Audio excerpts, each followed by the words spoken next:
grinds to a halt, hit by massive transport sector strikes.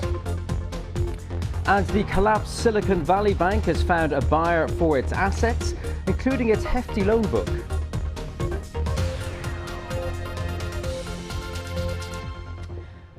Hello there and welcome to World Business Report. I'm Tadhg Enright. Well, we start in Germany, where the public transport network has come to a near standstill today as workers strike in an ongoing dispute over pay. Staff at airports, ports, railways, buses and subways walked out shortly after midnight for a 24-hour stoppage.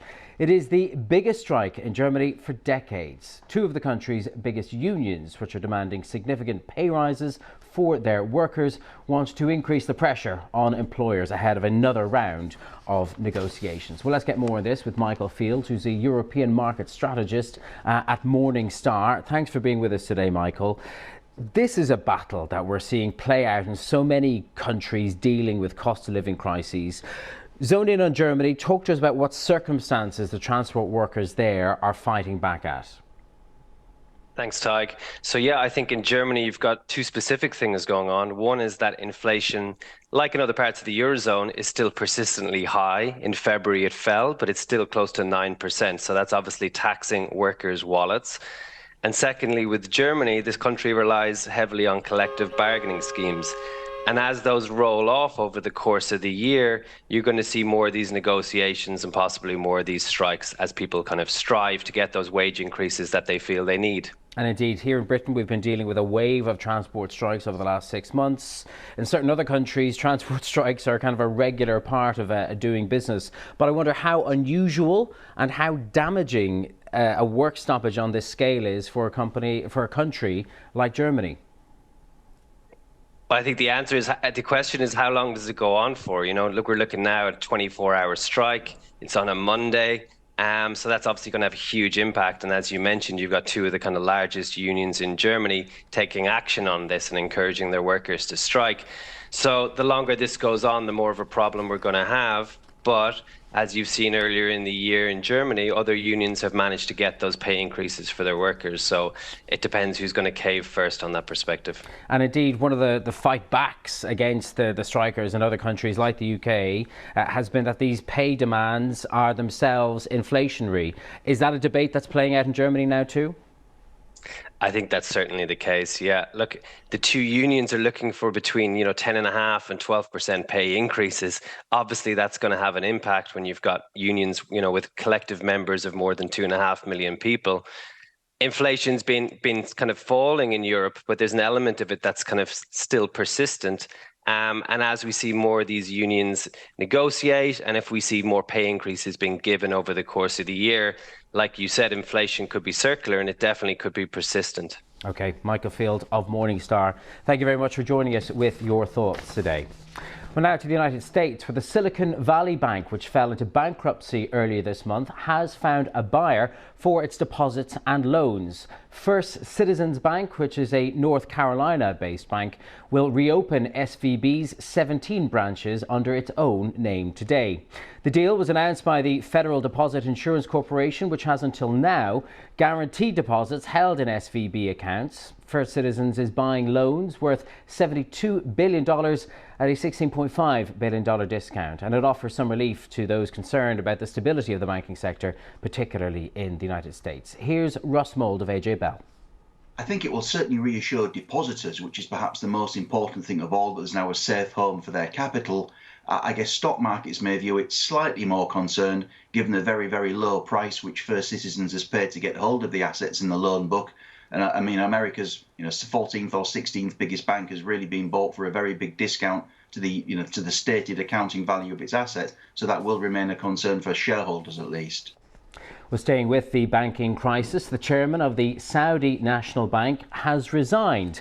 The public statement is that Ammar al-Qudri has left for personal reasons, but he has been under pressure in recent weeks after a media interview in which he ruled out raising his bank's stake in Credit Suisse, a statement which sent that bank's shares into a tailspin from which it didn't recover. That is Switzerland's second biggest bank, which ultimately had to be taken over by its rival UBS in an emergency rescue of some pretty historic proportions. Well, our Middle East business correspondent Samir Hashmi joins us now from Dubai. And Samir, why was it? The statement is that this was for personal reasons, but are there any doubts as to why this man had to leave his job?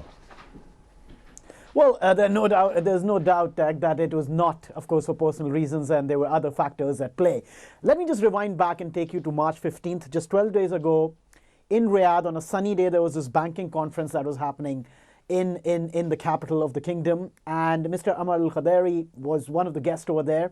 He was giving an interview where he was specifically asked that as the largest shareholder of Credit Suisse, will his bank be willing to increase their stake? And he said categorically no. Boom, that was it. Within that one session, which means within one trading day, Credit Suisse lost 25% of its value.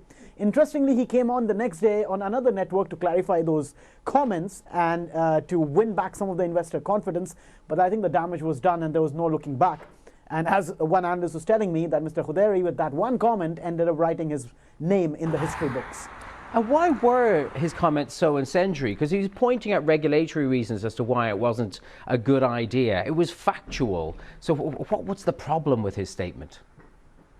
Actually, that's the irony of it. There was nothing new which Mr. Khadeeri said in that interview. This is the position that the Saudi National Bank has stated many times since they bought 9.8% in Credit Suisse. So there was no new information. I think it was just an issue of the circumstances. You had three banks that had just collapsed in the United States. There was a lot of scrutiny and investor concern as far as Credit Suisse goes. And it was just that timing. You know, markets are sometimes about timing.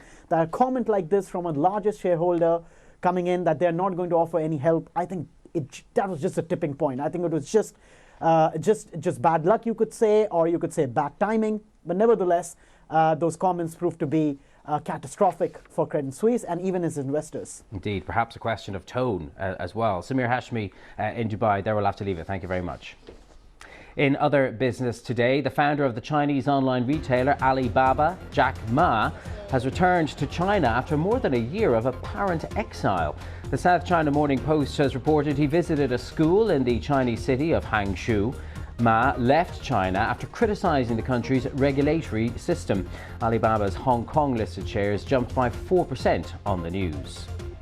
Parts of the source code which runs the social media platform Twitter have been leaked online.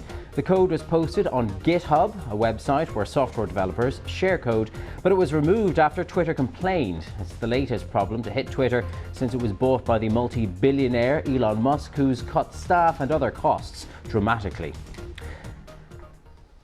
Now, Turkey's recent earthquakes have left the country facing a humanitarian crisis after 47,000 people were killed. To make matters worse, the country's economy was already struggling and rebuilding is likely to cost billions. Well, one firm trying to help the process is the Turkish real estate firm Gyoder, who are planning on building 150,000 new homes. Our business reporter Jagdeep Chima spoke to the company's chairman and asked where the money was coming from for such a huge project. This is coming from national budget, obviously, because it's social housing, and government is providing people who lost their homes. And first phase, which is 200,000 residential units, is going to be delivered in 1 year. Time is of the essence here. 335,000 people are currently living in temporary accommodation. How long is this project going to take? First phase is planned to finish in 1 year. But with the involvement of medium damaged buildings that are going to be demolished and new residential units will be developed for those people, the number will go up to 450,000 following this year. So it's a very fast-track process, which is not easy. Turkey's economy was already struggling before the recent earthquakes. Will the new properties be reasonably priced and affordable? Well, government is providing these residential units to people who lost their homes. So the social part of this is the prior importance. That's why their plan is to make this as affordable as possible.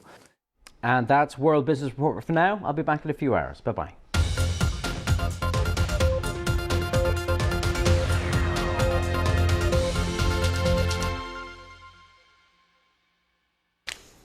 You are watching BBC News with me, Sean Lay. A BBC investigation has found a slum landlord in London making thousands of pounds from former social housing. Council estates built to provide millions of people with decent homes, but 40% of which were sold off under the then government's right to buy legislation in the city and are now owned by private landlords, with some cashing in. Richard Bilton has more.